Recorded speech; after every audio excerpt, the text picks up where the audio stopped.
creatine, CBD oil, this brain defense. Well, hello world. This is about post-concussion syndrome. So in 2017, I sustained an injury while exercising where a big piece of metal just smashed me in my head, pushed me to the floor, and created a big swelling egg on my head. And I didn't pass out, and I didn't feel injured at the time.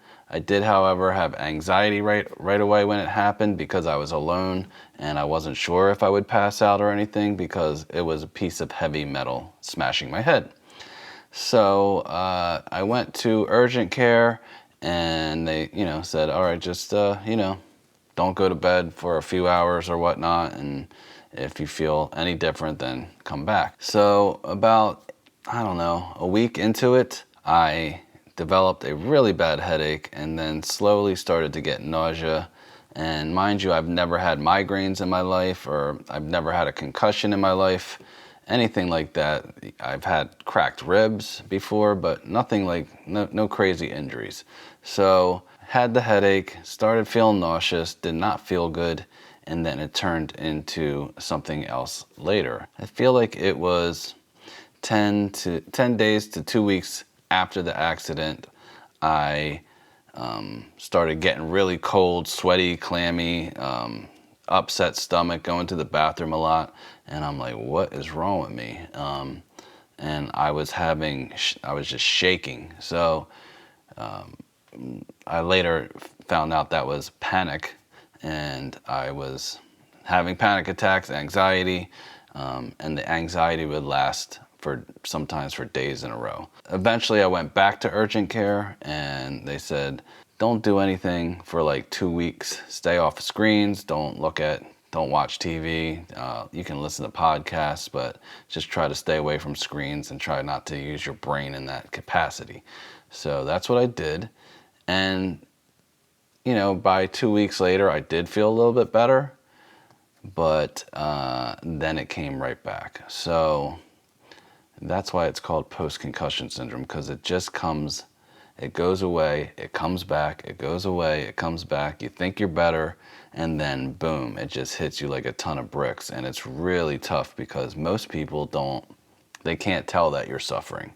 So it's a very tricky situation. So anyway, I started suffering. I didn't sleep for 3 days straight.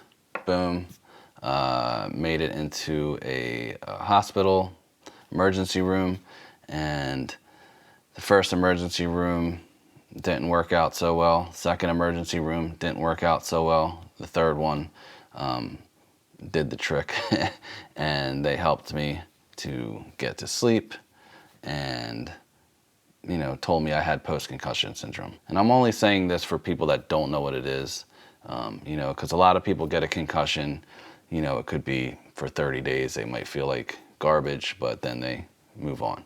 With post-concussion syndrome, mine lasted about 4 years. The first 2 years were the hardest, and then the next 2 years weren't as hard, but it's very spirit killing when you're trying to move forward and do stuff in your life and work and be a part of your family or whatnot, and there's just days where you just have to close the blinds and just shut things out, and it's really hard.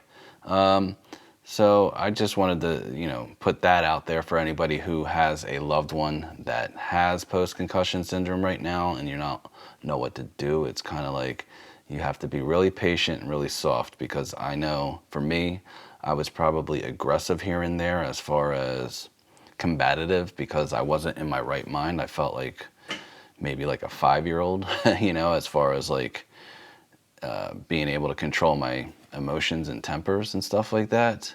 Not that I was violent by any means, but just not able to logically process information and respond in the way that I normally would respond to things. Thank God my wife is very, very amazing, and she was patient and she was very helpful, and she, got me to see the doctors that I did.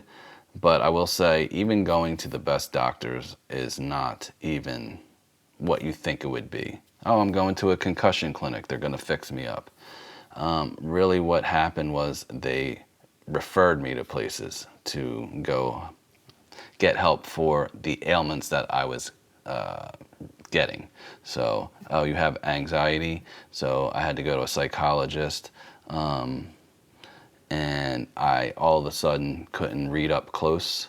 I mean, I was 43 at the time, but prior to hitting my head, I had 20/20 vision. I never struggled to see anything. So yeah, they had me do the eye doctor, psychologist, and I learned how to deal with the anxiety, because sometimes I would have anxiety and not a panic attack. I would just be anxious for days on end, and eventually that led to seeing a psychiatrist and being put on medication for the panic attacks, which once that happened, they waited like 3 to 4 months before I went to go see a psychiatrist, because they wanted to see if I would deal with this on my own.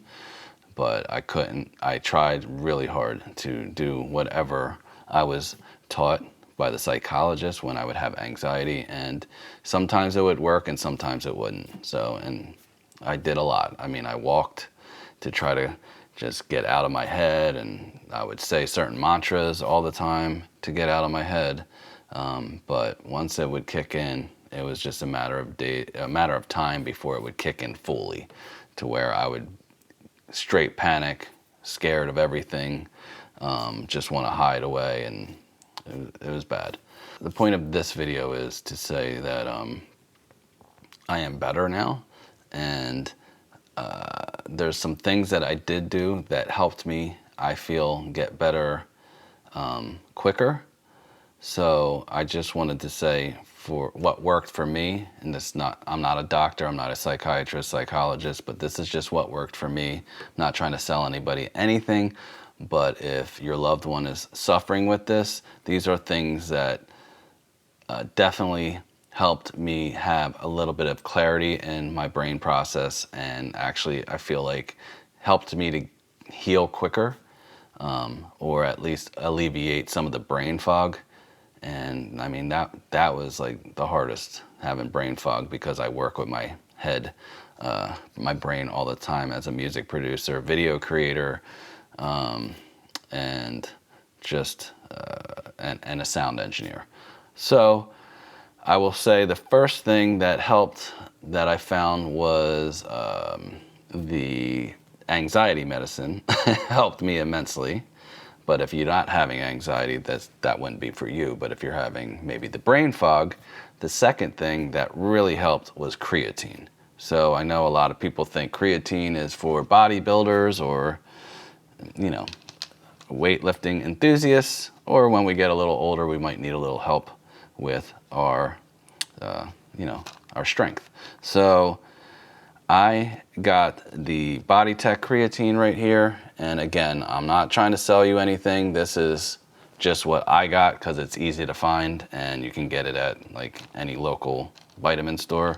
And you can get the powders, but I found that I'd rather have it in the pill form, so I can actually measure exactly how much I'm taking, because I found taking the powder form at 5 milligrams or something was too much for me. It would put on excessive water weight for me, and it didn't feel nice. So I take this, and I would take half of what it is, like almost 3 grams for me. The other thing I started to take was I'm losing my train of thought right now. This happens still. Was CBD oil, and not all CBD oil is created equal. So, do some research to find what's higher quality, and, trusted brands or whatnot. And that helped me with my focus. And, so the creatine really helped, to help my brain repair. The CBD oil helped me to focus a lot better. And then I got this stuff my wife found. This is Brain Defense, and basically it is just vitamins. I'll put this up here so you can see that, because I probably messed up the pronunciations. But just, for yourself, it's pricey. but it works. If you're going through this right now, meditation music, any kind of light show that doesn't require you to think too much, like light, happy stuff, I can recommend. A show that really helped me was Doc Martin. I think it's on Acorn now. It's a light English kind of humor, and it was a cute show, and it just made me feel better when I would watch it. So I couldn't watch anything that had a lot of jerky movement with the camera, or any kind of high-speed chases, or any kind of cops and robbers type of show like that. I had to stay away from anything like drama, just like light comedy really helped me out. And I couldn't watch the news either. Staying away from the news is a really good thing, even without post-concussion syndrome. But when I was in the throes of it, definitely just stayed off of social media, and stayed away from watching news or anything that could trigger like anxiety. If your loved one is suffering, patience and tolerance is key.